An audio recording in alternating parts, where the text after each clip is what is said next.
सकाळी आलो तर भैयानं आपल्या काहीतरी कांड केलेला, रिपोर्ट गावत नव्हता. बसलंय हुडकीत.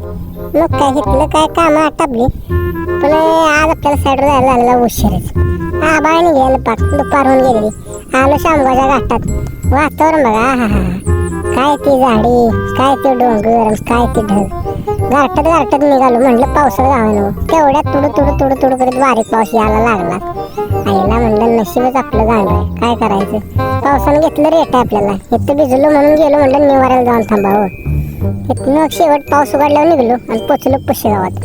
तिथं बघतो जो कोरडं खट.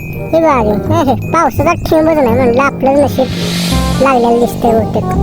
इथं आलो होतं ह्याचा हातपायवर केलं. ह्याचा पार्ट दिला बदलून गडी झाला की खुश. दुरळाच की मशीन दचकं खात होती. दिली व्यवस्थित करून. लागला गडीत कामाला. चला म्हणलं तात्या जातो आम्ही बी, उशीर झाला एकतर. मग सेवागिरीचं महाराजांचं दर्शन बाहेरल्याच अंगाने घेतलं आणि निघालो. एवढ्यात गाडी आवाज द्यायला लागली.